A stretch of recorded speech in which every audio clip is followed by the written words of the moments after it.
लोलू लपेटा आया हंसी के फुहारे लाया, लोलू लपेटा आया हंसी के फुहारे लाया, लोलू लपेटा। कुछ बच्चे ऐसा कहते हंसते खिलखिलाते अपनी गांव की दुकान की ओर जा रहे थे, लेकिन बच्चों की तेज आवाज ने गीता जी के आंगन में बैठी चारों औरतों का ध्यान अपनी ओर आकर्षित किया, जो अपनी अपनी दिनचर्या से कुछ समय सुकून के वहां पे व्यतीत करती रहती थी। वहां पर उस दिन भी वह चाय की चुस्कियों के साथ कुछ गप्पे लड़ा ही रही होती हैं कि जिस पर गीता जी की सास ने गुस्सा व्यक्त करते हुए कहा, देखो देखो आजकल के बच्चन का काफी गवाह है। जब देखो पता नहीं कौन सा शब्द बोला करते हैं, कौन सी भाषा है या कौन शब्द है यो लोलू लपेटा। इनकी सबकी खोपड़ी में पता नहीं का भरी गवाह है। यो तो पता नहीं चल पाई, लेकिन हमरी खोपड़ी पिराए जरूर लाग है। यह लोग का करी है अपने भविष्य के साथ, काफी है आवे वाले जमाने का। एक हमरा सबका जमाना रहा है, जब हमका सबका यो सब कुछ पता ही नहीं रहा है कि अब शब्द होत का है। हम लोग अपने मातारी बाप का इतना डरित जो रहा है, और आजकल के बच्चे देखो पाँव तो माँ बाप के मुँह बोल दें अब शब्द। अब बोले कहीं ना, इमा मोबाइल की गलती है। जो महतारी बाप दिन रात मोबाइल में घुसे रहा थे, मोबाइल का विगवा बढ़ गया सत्यानाश कर डारी से है सबका सत्यानाश। यो मोबाइल ना होता ना, बच्चन का भविष्य शुद्ध होत। गीता बहुरिया देखो लागी तुम्हें बहुत बुरा, लेकिन कहित सही है। यह सब जो जड़ है ना, यो मोबाइल है। कोई दिन मोबाइल तुमरो हम जो है जलाए देबा, हम बताए दे थे। गीता जी ने अम्मा को चुप कराते हुए कहा, अरे अरे अम्मा आप शांत हो जाएं। आपका गुस्सा करना जायज है, लेकिन इतना गुस्सा करने से आपकी सेहत पे असर पड़ेगा। आपका ब्लड प्रेशर वैसे ही हाई रहता है, अब आप और हाई ना करें। गीता जी की सास कहती हैं, अरे बहुरिया कहती तो तुम सही हो। देखो बहुरिया हम तुम्हारे ऊपर गुस्सा ना करे थे, लेकिन गुस्सा यो लागत है कि अपने सबके घर में तो एक लड़का है। अगर वो इनकी सबकी बातें सुनें और यह सब सीख लीस, हमारे संजय तो दिन रात पढ़ावत है इनका सबका दिन रात पढ़ावत है, एक एक रुपया जोड़ जोड़ पढ़ावत है। अगर यह सब सीखे तो का वो ये सोचे हो कब है। अम्मा आप शांत हो जाए। मोबाइल में कोई सारी चीजें गलत नहीं होती हैं, जिसकी जैसी सोच हो वैसी चीजें देखता है। आप इतना मत सोचें। और रही बात आप जो ये बार बार बताती हैं कि मैंने कहा था तुमसे शहर चले जाओ। अम्मा शहर गांव ये सब कुछ नहीं है आजकल के ज़माने में। ये जो आप मोबाइल को इतना ज़्यादा वो कर रही हैं, मोबाइल से ही बच्चे बहुत अच्छी अच्छी चीज़ें सीख सकते हैं। माना कि शहर में थोड़ी सुविधाएं अलग हो सकती हैं, लेकिन जो पढ़ने वाले बच्चे हैं वो कहीं भी पढ़ ले जाएंगे। और आप भरोसा रखें, संजय के पैसों का दुरुपयोग नहीं होगा। हमारे बच्चे बहुत समझदार हैं, लेकिन आपकी बात का ध्यान रखते हुए मैं ये जानने की कोशिश अवश्य करूंगी कि आखिर ये लोलू लपेटा है क्या शब्द, क्योंकि मुझे भी जानने की बहुत प्रबल इच्छा हो रही है कि बच्चे ये लोलू लपेटा करते क्या जाते हैं। और मुझे भी एक अच्छा नागरिक होने के कारण बच्चों को अच्छी भाषा का सदुपयोग करना बताना पड़ेगा। नमस्कार यात्रियों, स्वागत है आपका अपने चैनल कथा कहानी एक्सप्रेस पे। आप सभी का बहुत बहुत धन्यवाद मेरी सारी कहानी को इतना सारा प्यार देने के लिए, और उनका भी धन्यवाद जो इस कहानियों के सफर का एक हिस्सा बने हैं। और आप भी इस कहानियों के सफर का एक हिस्सा बन सकती हैं चैनल को सब्सक्राइब करके। तो चलिए शुरू करते हैं आज की कहानी का ये सफर। तो दोस्तों, अगर आपको भी जानना है कि ये लोलू लपेटा आखिर है क्या, तो अंत तक मेरे साथ इस कहानी में बने रहिएगा, क्योंकि ये कहानी एक बहुत ही मजाकिया होने के साथ साथ आखिर में एक बहुत गहन हम लोगों को सीख दे के जाने वाली है।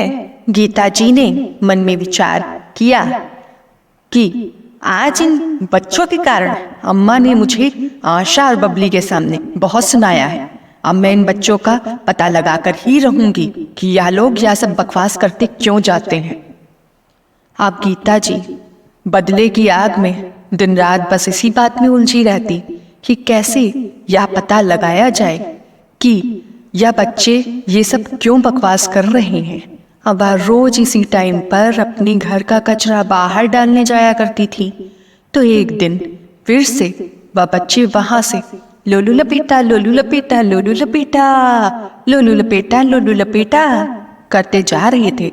गीता जी तुरंत दौड़ के उन बच्चों के पास गईं और उनको अपनी चारपाई पे बुलाकर बिठाया और फिर बच्चों से कुछ पूछे बिना ही उन पर हावी हो बैठी। बच्चों, तुम लोग जो अपशब्द बोलते हो, तुमको क्या लगता है तुम्हारे माँ बाप सुन के बहुत खुश होते होंगे? जाहिर सी बात है वो खुश नहीं होते होंगे। आइंदा से अगर मैं ये सब अपशब्द तुम्हारे मुंह से सुन लिया तो तुम्हारे माँ बाप को जाके मैं शिकायत जरूर करूंगी और तुम लोगों को खूब मार पिटवाऊंगी। छोटू विमल की तरफ देखता है। उसको कुछ समझ में नहीं आ रहा था। वह उससे पूछता है, यार यह अपशब्द होता क्या है? भाई कुछ बताओ कि ये अपशब्द क्या होता है? विमल बहुत ही चंचल स्वभाव का लड़का था। उसने बिना डरे गीता जी से पूछा, चाची आप इतना नाराज ना होए, आप इतना नाराज होके अपने को कष्ट ना दें।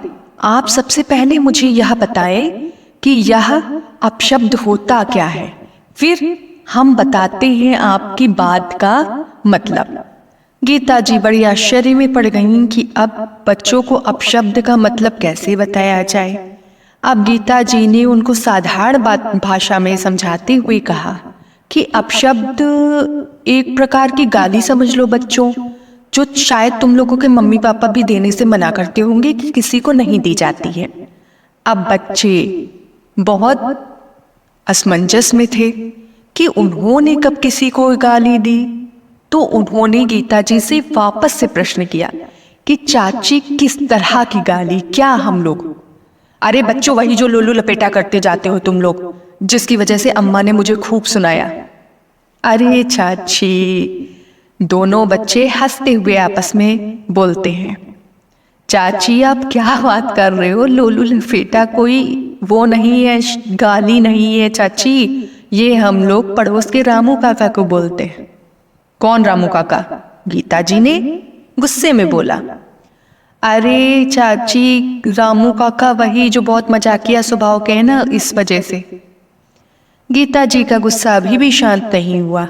वो मन ही मन विचार करने लगी कि यह बच्चे मुझे जरूर ही बेवकूफ बना रहे हैं और यह बच्चे झूठ भी बोलते हैं। अब मैं जाके इनकी माँ से इनकी सबकी शिकायत करूंगी। गीता जी दूसरे दिन जाती हैं उन बच्चों के माता पिता के पास, बच्चों की शिकायत करती। बच्चों की माँ बाप भी बिना सोचे समझे बच्चों को खूब सुनाते हैं, खूब डांटते हैं, जिससे बच्चों के मानसिक स्तर पर बहुत ही गहन चोट पहुंचती है। अब इस चीज का पता वहां बैठे सभी लोगों को पता चलता है, तो सभी लोग गीता जी के घर पे पहुंचते हैं। गीता जी को बुलाया जाता है बाहर। वहां पे गीता जी को जब बताया जाता है कि उनकी इतनी छोटी सी बात की वजह से बच्चों को कितनी पिटाई का सामना करना पड़ा है, कितना डांट पड़ी है, इस बात को सुन के गीता जी भी बहुत शर्मिंदा होती हैं। गीता जी बताती हैं कि इसमें उनकी कोई गलती नहीं है।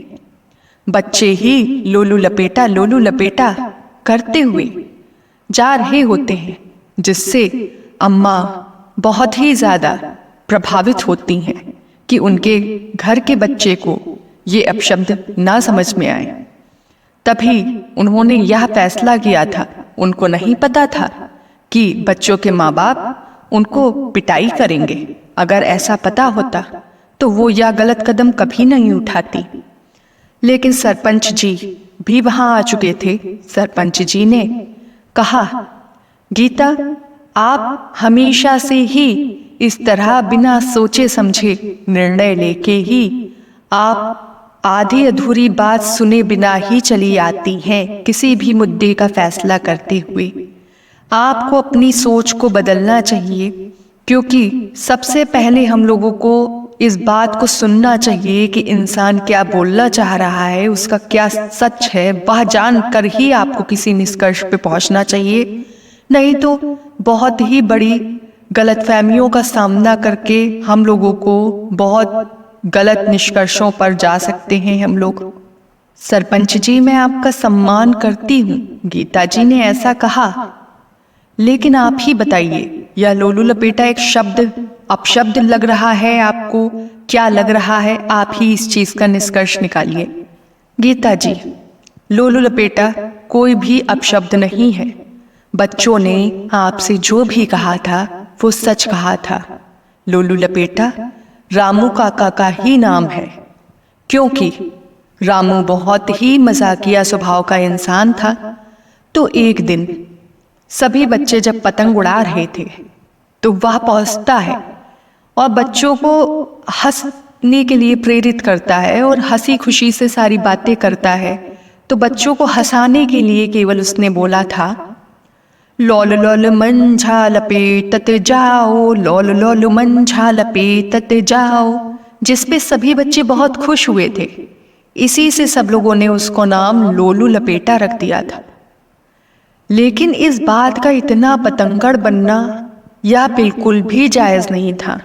इसलिए गीता जी, आज से आप ये एक संकल्प लीजिए सबके सामने कि आप बिना किसी की बात काटे, अधूरा सुने या बिना किसी की बात का पूरा मतलब जाने किसी भी निष्कर्ष पे मत पहुंचिएगा, क्योंकि आज तो इन बच्चों की केवल और केवल पिटाई हुई है। कल क्या पता आप किस छोटी बात का तिल का ताड़ बना दें। इस वजह से गीता जी, आज आप संकल्प लीजिए। गीता जी ने सरपंच जी के सामने यह निश्चय किया कि वह गीता पे हाथ रख के यह कसम खाती हैं कि आज के बाद किसी भी बात को अधूरा सुने, अधूरा समझे, किसी भी बात पर निष्कर्ष नहीं निकालेंगे। तो देखा दोस्तों, आज की कहानी हम लोगों के भी दिनचर्या से जुड़ी हुई है। हम लोग भी कभी कभी अपनी गुस्सा में, अपनी किसी भी ऐसी भावना से लोगों को कष्ट पहुंचाने का हम लोगों का कोई भी दृष्टिकोण नहीं होता है। लेकिन जहां अधूरा ज्ञान होता है दोस्तों, वहां पे लोगों को कष्ट पहुंच ही जाता है। तो दोस्तों, आइए हम लोग भी गीता जी की तरह गीता पे हाथ रख के तो ना सही, लेकिन मन में एक बार संकल्प जरूर लें कि हम लोग कभी भी किसी की भी बात का अधूरा मतलब नहीं निकालेंगे। तो दोस्तों, आज की कहानी आपको कैसी लगी, ये आप लोग ज़रूर कमेंट सेक्शन के माध्यम से मुझे बताइएगा। और अगर आपको कहानी अच्छी लगी हो तो कहानी को लाइक, चैनल को सब्सक्राइब जरूर कर दीजिएगा। तब तक के लिए अलविदा दोस्तों, मिलती हूँ एक नई कहानी के साथ, एक नई कहानी के सफ़र पे। धन्यवाद दोस्तों।